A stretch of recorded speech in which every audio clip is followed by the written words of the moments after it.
नमस्कार दोस्तों, स्वागत है आप सभी का आपके अपने चैनल अमन प्रयास जीके जिसमें। जैसा कि फ्रेंड्स, आज है आपका 9 अक्टूबर से आपका एसएससी जेई सिविल पेपर का जो एग्ज़ाम था स्टार्ट हो गया था, जो कि फर्स्ट का एग्ज़ाम है आपका समाप्त हो गया है। जिसका टाइमिंग की बात करेंगे तो 9 बजे से लेकर 11 बजे तक आपका टाइमिंग था। ठीक है, तो आपके फर्स्ट शिफ्ट का जो पेपर है आपका कैसा रहा है, आपके जीके जीएस के क्वेश्चन से क्या क्या प्रश्न पूछे गए हैं, उन सभी फैक्ट्सों पर हम लोग बात करेंगे। ठीक है, चलिए वीडियो को स्टार्ट करते हैं बिना किसी देरी के। इससे पहले चैनल पे नए हैं तो एसएससी जेई से जुड़े हर पल अपडेट के लिए चैनल को सब्सक्राइब कर लीजिएगा, नोटिफिकेशन बेल कॉल पे क्लिक कर लीजिएगा। ठीक है, तो देखिए सबसे पहले हम लोग मीडियम की बात करेंगे। तो मीडियम जो आपका देखा गया है वो दोस्तों आपका लेवल मीडियम देखा गया है। साथ में मैक्सिमम जो क्वेश्चन आपको पूछा गया था आपका टेक्निकल से, वो दोस्तों आपका सर्वे से, बीएमसी से, आरसीसी से और सॉइल से ज़्यादातर जो क्वेश्चन है आपके हैं जो कि आपका पूछा गया है। ठीक है, इसके अलावा स्ट्रक्चरल भी पूछा गया है, इन्वायरमेंटल इंजीनियरिंग का भी पूछा गया है। इसके अलावा कैंटिलीवर बीम से भी क्वेश्चन है जो कि आपका देखा गया है। सबसे ज़्यादा क्वेश्चन देखा गया है दोस्तों आपका सॉइल से देखा गया है, 9 से 10 क्वेश्चन। ठीक है, इसके अलावा इन्वायरमेंटल इंजीनियरिंग से देखेंगे तो 10 से 20 क्वेश्चन आपका इन्वायरमेंटल इंजीनियरिंग से। इसके अलावा बिल्डिंग मटेरियल्स एंड कंस्ट्रक्शन से दोस्तों आपका 15 से 20 क्वेश्चन है जो कि आपका देखा गया है। ठीक है, तो इन सभी टॉपिक को आप है जो कि कवर कर लीजिएगा जिनका भी अगले शिफ्ट में एग्जाम है, या सॉरी अगले दिन एग्जाम है। ठीक है, बाकी बात कर लेते हैं मोस्ट ऑफ द क्वेश्चन जो कि जीके जैसे जनरल अवेयरनेस से, वो दोस्तों आपका पी वाई क्यू सेक्शन से देखा गया है। साथ में जो आपका न्यूमेरिकल था वो दोस्तों आपका फॉर्मूला बेस्ड था, लेकिन आपका हाँ ईजी था। ठीक है, तो चलिए हम लोग बात करते हैं अभी जीके जीएस के पोर्शन से। जीके जीएस की बात करेंगे तो हिस्ट्री से दोस्तों आपका 4 से 5 प्रश्न आपका हिस्ट्री से देखा गया है। इसके अलावा जियोग्राफी की बात करेंगे तो जियोग्राफी से दोस्तों आपका जो 2 प्रश्न आपका देखा गया है। और करंट अफेयर की बात करेंगे जो कि दोस्तों आपका 5 से 6 प्रश्न आपका करंट अफेयर से, जो कि आपका पिछले 1 साल का करंट अफेयर से ही प्रश्न है जो कि आपका पूछा गया है। ठीक है, तो चलिए वीडियो को स्टार्ट करते हैं। इससे पहले आपको बता दें कि अगर एसएससी 2023 में जितने भी एग्जाम कंडक्ट हुए हैं उसका अगर आप पीवाईक्यू लेना चाहते हैं, देखिए जो जो एग्जाम का यहाँ पर लिखा गया है वीडियो को पॉज करके देख लीजिएगा। इन सभी का पीडीएफ अगर लेना चाहते हैं तो मात्र 69 में इसे प्राप्त कर सकते हैं। दिए गए 2 व्हाट्सएप नंबर में से किसी एक पर संपर्क कर लीजिएगा तो आपको जो पीडीएफ है आपको मिल जाएगा। सभी प्रश्नों के साथ आपको इंपॉर्टेंट एक्स्ट्रा फैक्ट्स जो कि देखने को मिलेगा, साथ में जीके जीएस करंट अफेयर्स के प्रश्न आपके रहेंगे। ठीक है, तो देखिए पहला जो प्रश्न देखा गया है दोस्तों आपका कि अनुच्छेद जो 19 है आपका किससे संबंधित है। ठीक है, तो अनुच्छेद 19 की बात करेंगे।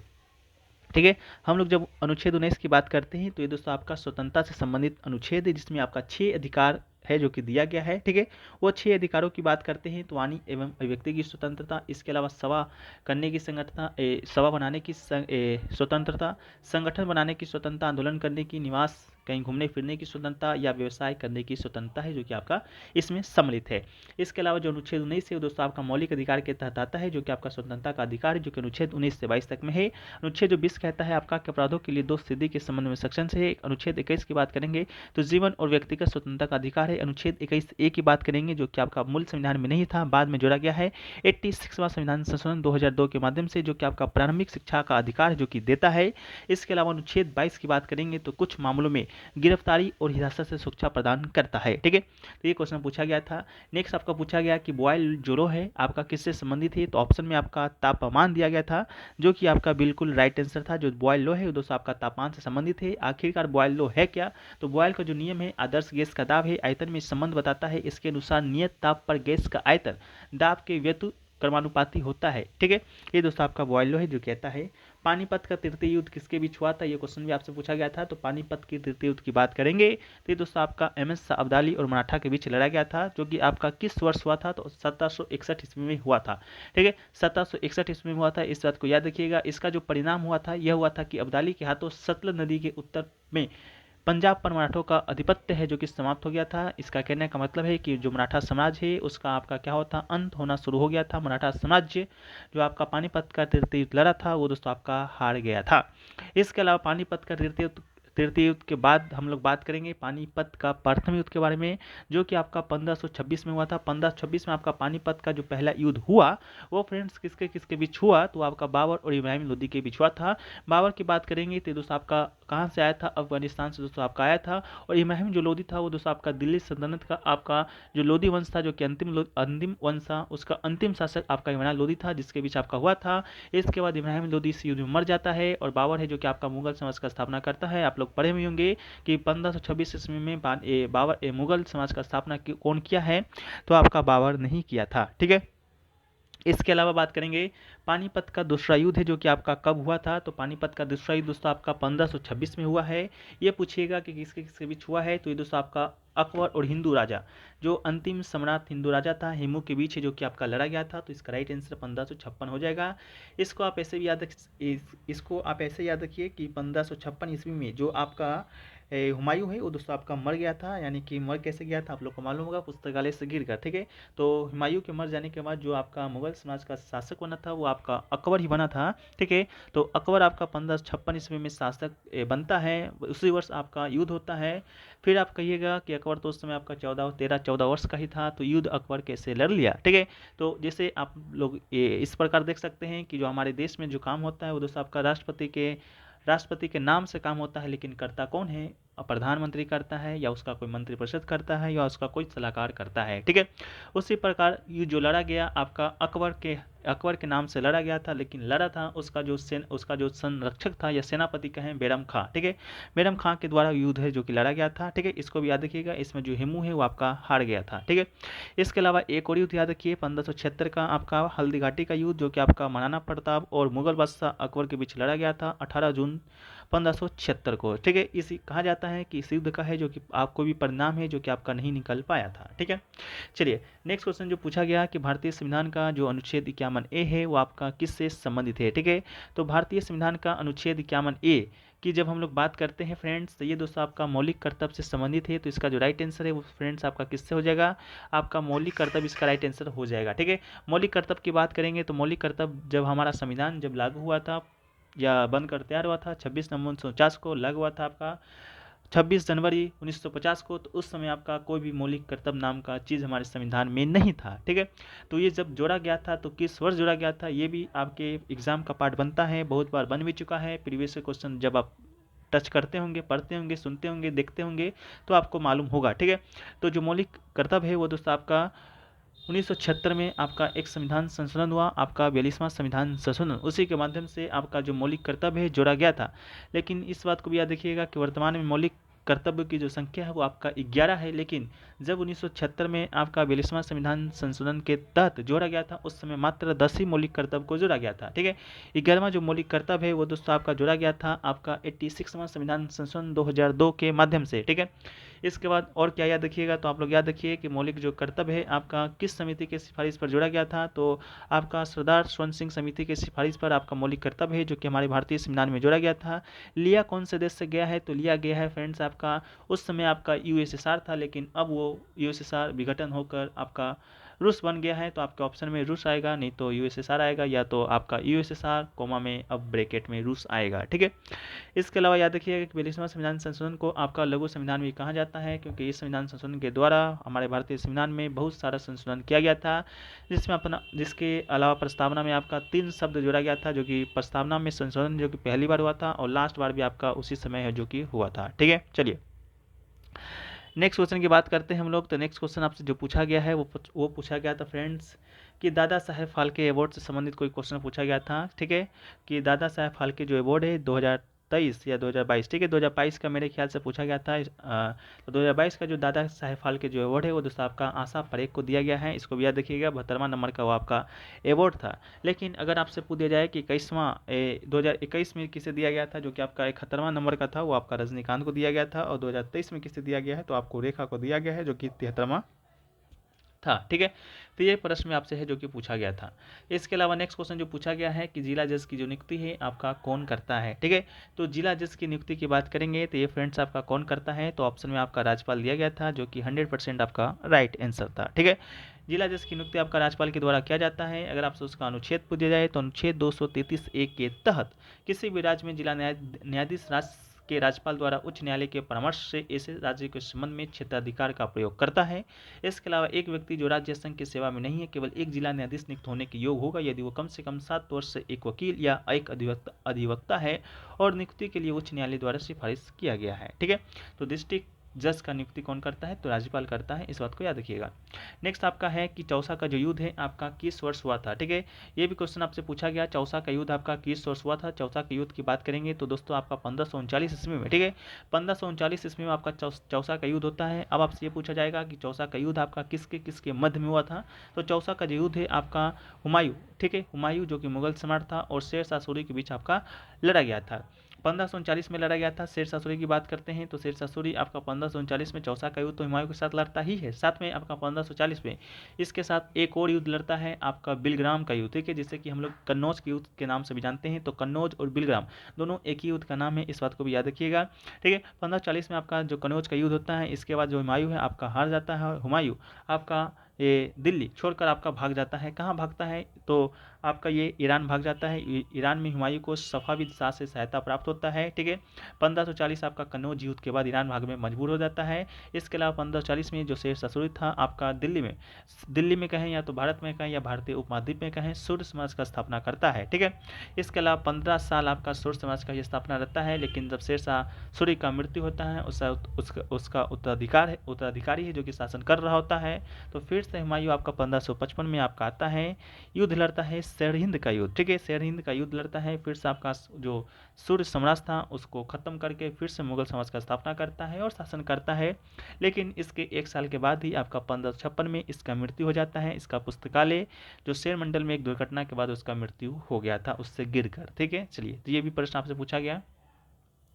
नेक्स्ट क्वेश्चन पूछा गया था तमिलनाडु का लिंगानुपात है वो फ्रेंड्स आपका कितना है, ठीक है। तो तमिलनाडु का लिंगानुपात आपसे पूछा गया था, तो 995 लिंगानुपात आपका तमिलनाडु का है। अब आप कहिएगा लिंगानुपात ये आखिरकार क्या होता है। तो लिंगानुपात के विषय में आप इतना जानिए कि आपके राज्य में, ठीक है, आपके राज्य में कहें तो 1000 पुरुष पर कितनी महिला हैं उसी की गणना को हम लिंगानुपात कहते हैं। तो वही जो आपका लिंगानुपात है तमिलनाडु का 1000 पुरुष पर 995 महिला है। याद कहिए तो 5 महिला कम है 1000 पुरुष पर, ठीक है। तो ये लिंगानुपात आपसे पूछा गया था, ठीक है। तो इसका राइट आंसर आपका क्या हो जाएगा, 995 हो जाएगा। अब आप कहिएगा कि तमिलनाडु का ही लिंगानुपात क्यों पूछा गया था। तो जो आपका टॉप 3 और बॉटम 3 जो होता है किसी भी चीज़ का वो दोस्तों आपका इंपॉर्टेंट होता है। तो तमिलनाडु है जो कि आपका पूरे राज्य में, ठीक है, पूरे जितने भारत में राज्य हैं उसमें से सबसे ज़्यादा लिंगानुपात पे तीसरे नंबर पर आता है। तो ये भी आपसे इस कारणवश आपसे पूछा गया होगा, ठीक है। लेकिन सबसे ज़्यादा जो लिंगानुपात है पूरे भारत में वो किस राज्य में है। तो दोस्तों आपका केरल का है। कितना लिंगानुपात है तो 1084 लिंगानुपात आपका केरल का है। या तो कहें 1000 पुरुष पर 1084 यानी कि 84 महिला केरल में ज़्यादा है, ठीक है। इसके अलावा पौंडुचेरी का है 1038 लिंगानुपात है। तमिलनाडु का 995 है। आंध्र प्रदेश चौथे नंबर पर आता है, वहाँ का लिंगानुपात दोस्तों आपका 992 है। और छत्तीसगढ़ का लिंगानुपात की बात करेंगे तो आपका 991 है, ठीक है। तो ये क्वेश्चन भी आपसे पूछा गया था, ठीक है। नेक्स्ट क्वेश्चन की बात करते हैं। तो नेक्स्ट क्वेश्चन जो आपसे पूछा गया है कि बास्केटबॉल का साइज कितना होता है। ये थोड़ा सा कंफर्म नहीं है कि बास्केटबॉल का कोर्ट का पूछा गया था या बास्केटबॉल जो बॉल होता है उसका पूछा गया था, ठीक है। तो देखिए बास्केटबॉल का अगर साइज पूछा गया होगा तो साइज में दोस्तों आपका कितना हो जाएगा, तो साइज आपका हो जाएगा 74.93 सेंटीमीटर, ठीक है, उसका व्यास होता है। वजन की बात करेंगे तो 620 ग्राम होता है, ठीक है। इसको भी याद रखिएगा, आपसे शायद ये पूछा गया था, ठीक है। नेक्स्ट क्वेश्चन पूछा गया कि पक्षियों का जो अध्ययन होता है वो दोस्तों आपका क्या कहलाता है। तो पक्षियों का जो अध्ययन होता है वो दोस्तों आपका ऑर्निथोलॉजी यानी कि पक्षी विज्ञान या ऑर्निथोलॉजी है जो कि कहलाता है। तो इसका राइट आंसर आपका क्या हो जाएगा, ऑर्निथोलॉजी हो जाएगा। नेक्स्ट क्वेश्चन पूछा गया कि 1 ग्राम वर्षा में आपका कितना कैलोरी होता है। तो 1 ग्राम वर्षा में बात करेंगे तो दोस्तों आपका 9 कैलोरी होता है। तो राइट आंसर आपका क्या हो जाएगा, 9 हो जाएगा। कैलोरी भोजन द्वारा जारी ऊर्जा की मात्रा है जब भोजन पच जाता है और शरीर में अवशोषित हो जाता है। एक भोजन जितना अधिक कैलोरी प्रदान करता है शरीर के लिए उतना ही अधिक ऊर्जा मुक्त होता है। ऊर्जा की इकाई की बात करेंगे तो दोस्तों आपका कैलोरी ही है, ठीक है। नेक्स्ट क्वेश्चन पूछा गया कि जनगणना 2011 के अनुसार सबसे गरीब राज्य कौन सा है, ठीक है। तो जनगणना 2011 के अनुसार सबसे गरीब राज्य की बात करेंगे तो दोस्तों आपका बिहार इसका राइट आंसर हो जाएगा। नेक्स्ट क्वेश्चन पूछा गया कि अंडर 19 महिला ICC T20 वर्ल्ड कप 2023 का विजेता कौन है। तो ये दोस्तों आपका ऑस्ट्रेलिया है। रनअप की बात करेंगे तो ये दोस्तों आपका दक्षिण अफ्रीका है। वो दोस्तों इसका जो आयोजन है वो भी आपका कहाँ हुआ था, तो दक्षिण अफ्रीका में ही हुआ था। नेक्स्ट आपका पूछा गया मौर्य वंश का अंतिम शासक कौन था। तो मौर्य वंश का अंतिम शासक की बात करेंगे तो दोस्तों आपका बृहदत्त था। तो इसका राइट आंसर आपका क्या हो जाएगा, बृहदत्त हो जाएगा। बृहदत्त मौर्य साम्राज्य का अंतिम शासक था जिसने 187 से 180 ईसा पूर्व तक आपका मौर्य साम्राज्य पर शासन किया था। बृहदत्त की हत्या की बात करेंगे तो उसका ही सेनापति था पुष्यमित्र शुंग, ठीक है। तो पुष्यमित्र शुंग के द्वारा किया गया था, जिसके बाद पुष्यमित्र शुंग ने आपका शुंग साम्राज्य की स्थापना है जो कि किया था। बृहदत्त की बात करेंगे तो आपका शतधन्वन का उत्तराधिकारी था जिसने 195 से 187 ईसा पूर्व के शासन किया था। इसके अलावा मौर्य समाज की बात करेंगे तो मौर्य समाज का स्थापना आपका चंद्रगुप्त मौर्य ने किया था 322 से 321 ईसा पूर्व में। ठीक है। वो नंदवंश का अंतिम राजा था। धनानंद उसको हरा कर, कहें तो उसको मारकर आपका मौर्य समाज का स्थापना किया था। ठीक है। इसके अलावा और भी प्रश्न पूछे गए हैं, लेकिन प्रश्न जो कि आपका क्लियर नहीं है तो हम आपके साथ टॉपिक को है जो कि डिस्कस कर देते हैं। बाकी जब आपका प्रश्न क्लियर हो जाएगा तो इसके साथ आपको ऑल शिफ्ट का एक वीडियो आएगा, ऑल शिफ्ट का एक वीडियो आएगा जो कि फ्रेंड्स आपको रात में आएगा। ठीक है। तो आपके जो 50, ठीक है, 50 आपके जीके जीएस के जो प्रश्न पूछे जाते हैं उन 50 टॉपिक को हम एक बार आपके साथ कवर कर देते हैं। ठीक है। लेकिन हाँ, प्रश्न नहीं मिल पाया है, जितना प्रश्न मिला था उसको हमने आपके साथ डिस्कस कर दिया है, विद एक्स्ट्रा फैक्ट्स के साथ ही डिस्कस किया है। ठीक है। लेकिन बाकी हम आपके साथ टॉपिक डिस्कस कर देते हैं। जो लोग एग्जाम देकर आ रहे हैं वो लोग टॉपिक से अगर आपको क्वेश्चन याद आ जाए तो आप लोग क्या कीजिएगा, क्वेश्चन को बता दीजिएगा। ठीक है। जैसे कि अगले शिफ्ट में जिनका एग्जाम है उनको कुछ हद तक मदद मिल जाएगा। ठीक है। क्योंकि एग्जाम आपका 2-3 दिन तक चलना है। तो देखिए, पहला जो आपका जो टॉपिक हम आपको बताते चल रहे हैं उसको भी आप लोग ध्यान से पढ़ लीजिएगा। ठीक है। एक आपका आया था नॉमिनल साइज ऑफ आपका ब्रिक। ठीक है। ब्रिक का आपका नॉमिनल साइज पूछा गया था। तो नॉमिनल साइज ऑफ दोस्तों आपका क्या पूछा गया था, ब्रिक का पूछा गया था। सेकेंड नंबर की बात करेंगे तो पूछा गया था दोस्तों आपका मैक्सिमम पर शिवल लिमिट ऑफ एसएसवी बीम। ठीक है। इस प्रकार का कोई प्रश्न पूछा गया था, मैक्सिमम पर शिवल लिमिट ऑफ एसएसवी बीम। ठीक है। इसका भी कोई क्वेश्चन पूछा गया था। इसके अलावा थर्ड नंबर की बात करेंगे तो पूछा गया था दोस्तों आपका कम्पैक्शन फैक्टर ऑफ मीडियम से कुछ क्वेश्चन पूछा गया था, कम्पैक्शन फैक्टर ऑफ मीडियम से।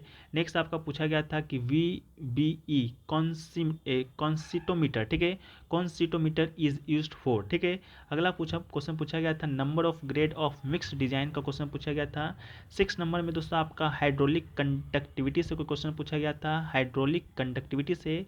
7 नंबर की बात करेंगे तो दोस्तों आपका चंद्रयान 3 से भी कोई क्वेश्चन पूछा गया है, करंट से बहुत इंपॉर्टेंट क्वेश्चन पूछा गया होगा। तो जो लोग एग्जाम देकर आ रहे हैं आप लोग जरूर बताइएगा चंद्रयान 3 से क्या क्वेश्चन पूछा गया था। इसके बाद दोस्तों आपका आसियान समिट से भी कोई क्वेश्चन पूछा गया है, वो भी नहीं मिल पाया है। इसके अलावा आईपीएल से भी आपका क्वेश्चन पूछा गया था, वो भी नहीं मिल पाया है। इसके अलावा 10 नंबर की बात करेंगे तो फ्रेंड्स आपका G20 से भी क्वेश्चन है जो कि आपका पूछा गया है। ठीक है, G20 से पूछा गया है। इसके अलावा दोस्तों आपका पावर ऑफ टरबाइन, ठीक है, पावर ऑफ टरबाइन से भी क्वेश्चन जो कि आपका पूछा गया है। इसके अलावा 12 नंबर की बात करेंगे तो दोस्तों आपका श्रिंकेन से भी क्वेश्चन कोई पूछा गया था। तो आपके अगला क्वेश्चन की बात करेंगे तो आर्टिकल 51 और आर्टिकल 15, ठीक है, आर्टिकल 51 आर्टिकल 15 से इस प्रकार का क्वेश्चन पूछा गया है। इसके अलावा अगला बात करेंगे तो कंपैक्शन फैक्टर ऑफ वर्कबिलिटी से क्वेश्चन पूछा गया है। इसके अलावा आपका हेड लॉस से क्वेश्चन पूछा गया है, हेड लॉस से। इसके अलावा न्यूटोनियन फ्लड से कोई क्वेश्चन पूछा गया है आपका, न्यूटोनियन फ्लड से। इसके अलावा 17 नंबर की बात करेंगे तो स्लिप फैक्टर से भी क्वेश्चन पूछा गया है। ठीक है। इसके अलावा बात करेंगे तो आपका टर्बुलेंट, 18 नंबर की बात करेंगे तो टर्बुलेंट फ्लो से भी आपका क्वेश्चन है जो कि पूछा गया है। इसके अलावा आपका डायनामिक विस्कोसिटी का आपका यूनिट पूछा गया था। इसके अलावा मैनोमीटर से कोई प्रश्न पूछा गया है। इसके अलावा प्लास्टिक फ्लड से कोई क्वेश्चन पूछा गया है। इसके अलावा स्टैंडर्ड डिविएशन से। इसके अलावा आपका सिलेंडर्स रेशियो से। 25 नंबर की बात करेंगे तो बकलिंग फैक्टर से। ठीक है। इसके अलावा ड्यूटी एंड डिकेंस फार्मूला से। इस प्रकार करके और भी बहुत सारे प्रश्न जो कि मिल नहीं पाए हैं तो उसको हम लोग खोज कर आपको क्या करेंगे, PDF में दे देंगे। बाकी जिन लोगों का एग्जाम है उनको ऑल द बेस्ट, और जिनका एग्जाम हो गया है वो लोग क्वेश्चन जरूर बताइएगा। PDF आपको टेलीग्राम पर रात को भेज दिया जाएगा, तो आप लोग जाकर वहाँ से ज्वाइन जरूर हो जाइएगा। ठीक है फ्रेंड्स, तो चलिए मिलते हैं हम लोग नेक्स्ट वीडियो में। जब तक के लिए जय हिंद, जय भारत, वंदे मातरम।